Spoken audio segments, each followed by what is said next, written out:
I was put in beginning band in junior high through a scheduling mistake. And I was too shy to tell anybody I wasn't supposed to be there. And so I just went with it.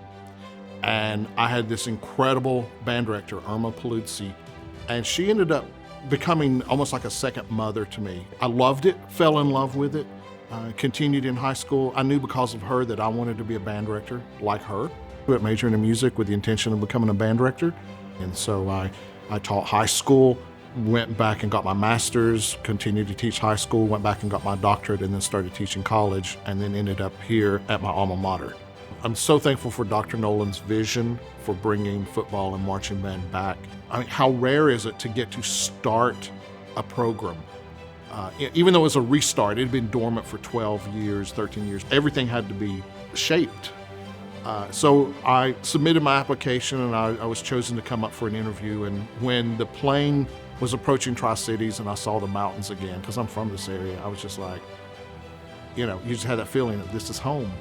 And I just felt really good about the situation when they called and offered me the position. I was happy to come back home and to have that opportunity to restart a band that I had been a member of. And so I started looking at the numbers and realized that I could put a band on the field in 2015 instead of just a pet band in the stands. And according to the National College Band Directors Association, a university marching band should be about 1% of undergraduate enrollment.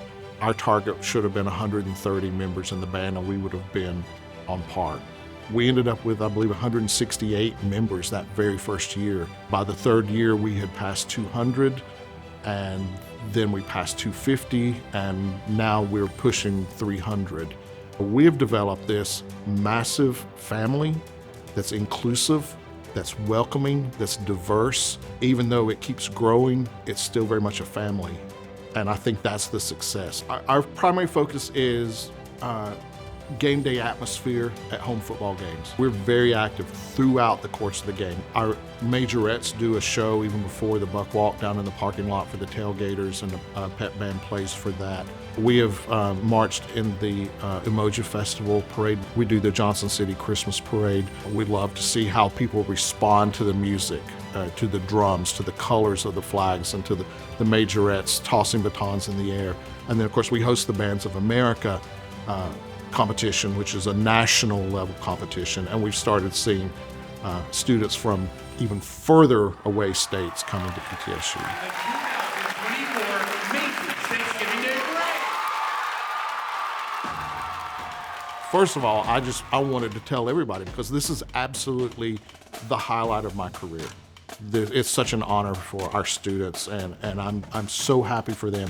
This is an opportunity to go beyond just our local performances and actually be seen on a national stage, and for our students to be able to put ETSU on the map with all of these people, to me, is just fantastic. I'm so thankful to President Noland's wife, because she looked at me and she said, "Have you looked back there?" We were on the front row, and I hadn't thought to, and I turned around and looked, and just to see the surprise and the exhilaration and the joy and the celebration, it's awesome, because my kids are very special to me, and to share that moment with them is something I'll never forget. We are so incredibly excited, and we would love for the community to follow our journey to the 2024 Macy's Thanksgiving Day Parade.